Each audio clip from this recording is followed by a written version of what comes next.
There is a magical operation of maximum importance. The initiation of a new aeon.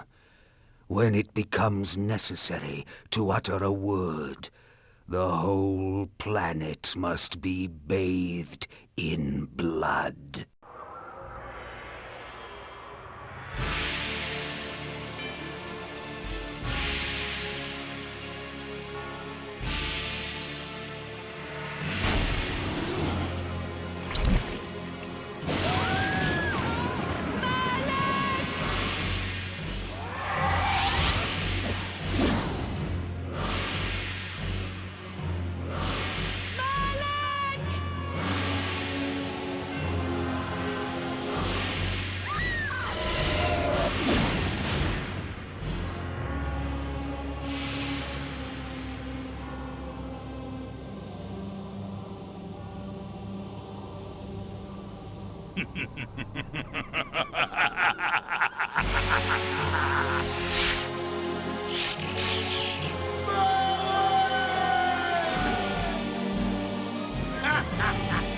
Call your dogs!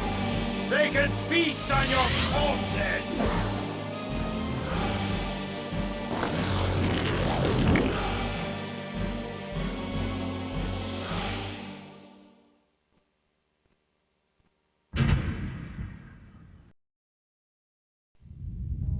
For fulfilling the sacred mallet of the Satafan, you are hereby damned.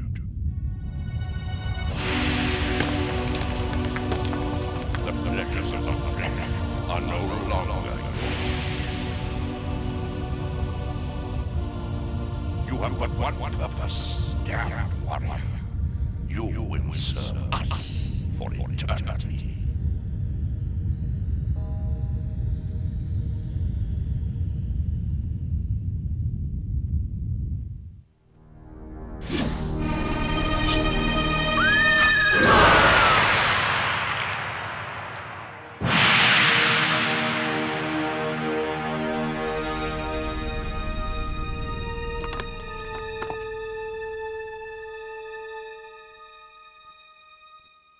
Welcome to episode 5 of Pile of Shame, the Backlog logs, the GG chapters. Today we're taking a look at the cult classic Legacy of Kain, Blood Omen. Released in 1996, developed by Silicon Knights and published by Crystal Dynamics for the PS1, Legacy of Kain Blood Omen was later ported to the PC, where I originally played it in the form of a demo, which contained about 10 or 20 minutes of gameplay. That demo went from the point where you wake up at Kain's mausoleum to the point where you leave the cemetery area and kill the marauders who killed Kain in the beginning of the game, which was excluded from the demo. I remember playing this section of the game several times, and I did it so much that the animation of the blood overflowing from the live vial stuck to my head forevermore.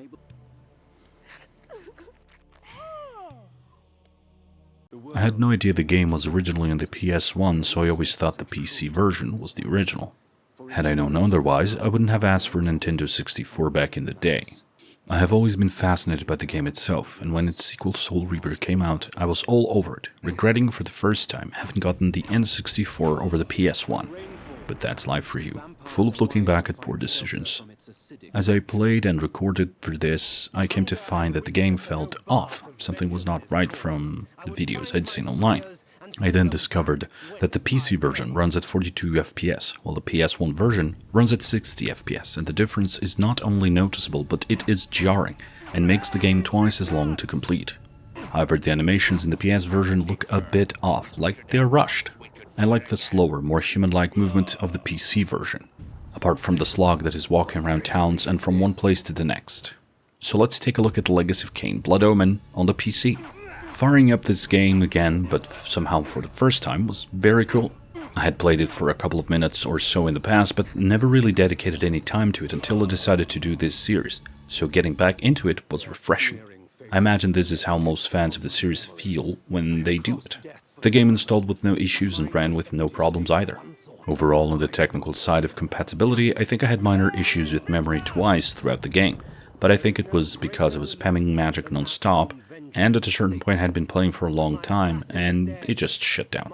Aside from those two events, the game ran smoothly. The gameplay, the sounds, the FMVs, everything was running fine. so there's no reason not to try it on your own PC.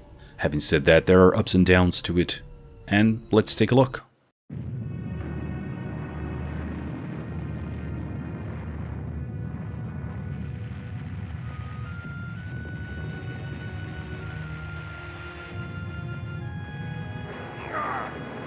They victors, suffering to the conquered.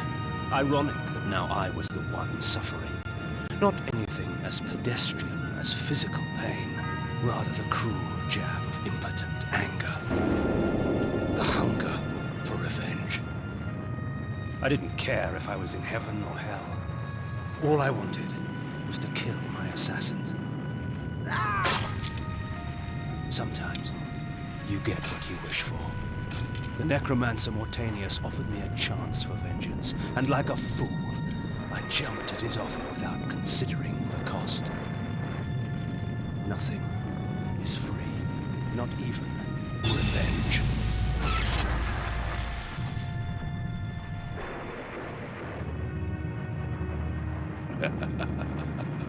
You will have the blood you hunger for. The graphics are god-awful in some aspects. The gameplay art itself is fine for its time, but the art for the icons of certain powers are just bad. Which is ironic given the very first power you get, the one that teleports you back to home base, has awesome art. The rest of them are just weird and hilarious sometimes. Still nothing that breaks the fun. And talking about the powers, the menus to access these powers are a bit annoying. You have one menu for all equipment available where you can equip weapons and armor, and place skills or artifacts into a selection wheel of sorts so you can access more quickly in-game. There is a menu that opens the transformation wheel, one menu that opens the spells wheel, and one menu that opens the artifacts wheel. Playing on PC has it so anytime I press the function keys F1 through F4, call up a menu or another, and hopping between these menus is nearly seamless. I noticed on the PS1 that takes some loading time and that can break the flow of the game considerably. And honestly, playing a game that loads so much and for so long can be jarring. Then you have small things like a zoom in or out button, a local map button, and a second menu button.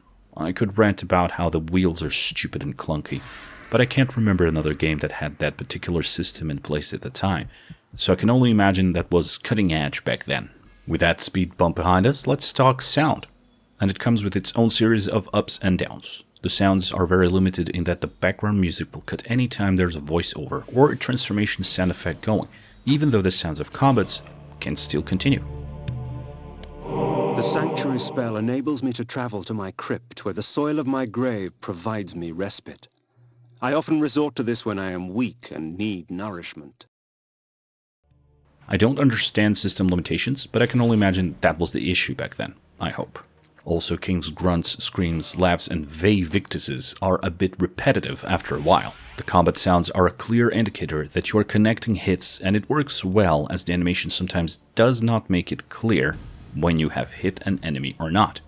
Another sound that was confusing at first was the click sound that takes place when you push a button. But sometimes I would hear that sound while walking around and finding new areas or collecting items. I was convinced I had opened a door somewhere, but I eventually found out it is also used to point out a secret has been uncovered. Using one more soundbite would have been too hard, I guess. I make it sound like there are a lot of things wrong with this game, and to be honest, there are quite a few. But overall, I do enjoy it. Maybe not as much as I expected originally, but I certainly love it as much as I do Soul Reaver. I still have to play Soul Reaver 2 and Blood Omen 2, but that's not super important. This game comes from my past, and for that alone, it holds a special place in my heart of hearts. That said, I'm not sure that this game is for everyone. It kinda plays like a Zelda game in that you go around the world collecting items, artifacts, and magic in order to get to the end of the story, but it also has very specific modern RPG elements, like a quick travel system and a riveting story. Really, the story in this game is simple but well presented and well executed from beginning to end. I had no idea of how things would turn out until the very end of it. So with that said, I would recommend this only to the most avid of retro adventure gamers that have the patience and can savor the clunkiness of the past. If you're used to and expect certain ease of use elements in your game that come from modern times, steer clear of this one.